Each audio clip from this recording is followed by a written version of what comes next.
kami dari kelompok 3 akan menjelaskan tentang kebutuhan sosial menurut Abraham Maslow.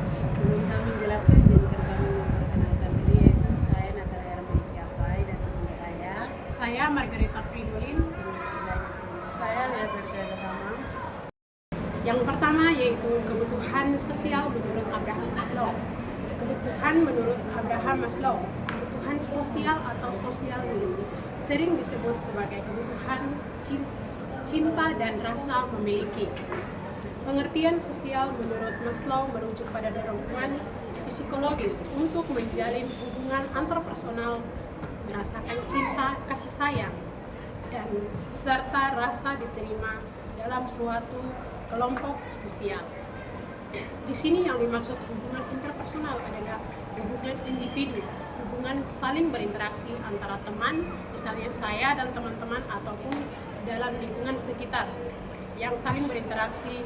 Biasanya ini terjadi pada individu yang berinteraksi kepada teman-teman, saudara, ataupun keluarga, dalam lingkungan keluarga, ataupun di sekolah, di kampus, dan dimanapun kita berada.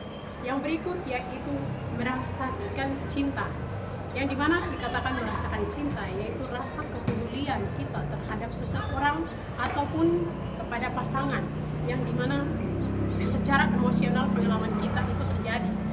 Dan yang berikut yaitu kasih sayang.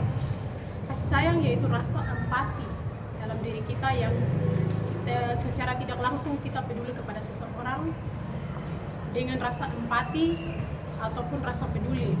Yang berikut yaitu rasa diterima dalam suatu kelompok sosial.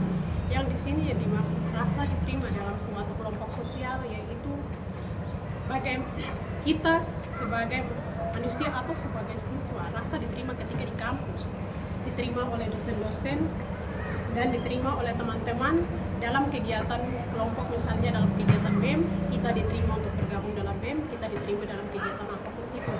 Itu yang disebut dengan rasa diterima. Yang berikutnya yaitu contoh sosial yang kami ambil dari sekolah. Seorang siswa bergabung dengan kelompok belajar atau ekstrakurikuler.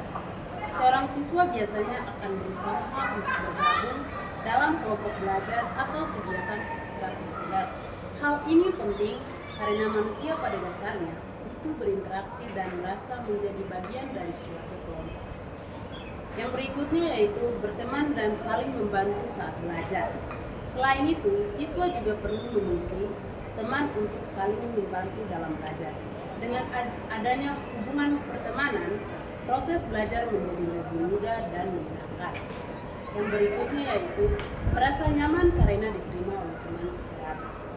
Ketika seorang siswa merasa diterima oleh teman sekelasnya, dia akan merasa lebih nyaman berada di lingkungan sekolah. Dari situ dampaknya adalah siswa menjadi lebih percaya diri dan lebih aktif dalam mengikuti kegiatan di kelas. Baik, di sini saya akan menjelaskan seberapa penting kebutuhan sosial dalam pendidikan sekolah. Yang pertama, membantu siswa lebih fokus belajar.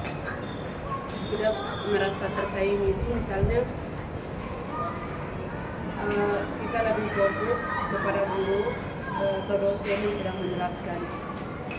Sedang menjelaskan itu bagaimana kita menyimak materi yang diberikan kepada guru atau dosen. Yang selanjutnya meningkatkan motivasi dan semangat belajar. Yaitu kita sebagai siswa kita harus meningkatkan motivasi dan semangat belajar kita sebagai siswa. Misalnya kepercayaan diri kita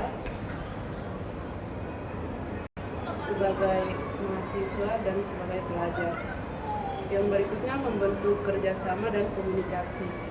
Misalnya dalam suatu kelompok kita membuat kelompok, dan di situ kita bisa berkomunikasi dengan teman kelompok kita dan berdiskusi atau bekerja sama dalam kelompok tersebut.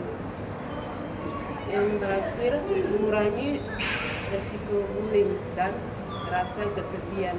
Itu agar kita tidak kesepian dalam suatu kelompok atau dalam sekolah atau dalam ruangan. Misalnya kita belajar bersama dengan teman-teman, kita dapat berbagi pendapat dan pikiran itu supaya kita tidak merasa kesepian saat di sekolah ataupun di kampus. Yang berikut yaitu kesimpulan atau yang penutup. Kebutuhan sosial menurut Maslow adalah fondasi penting dalam pendidikan. Tanpa hubungan sosial yang sehat, proses belajar tidak akan berjalan dengan optimal meskipun fasilitas sekolah sudah baik. Setelah penjelasan dari kami kelompok 3, sekian dan terima kasih.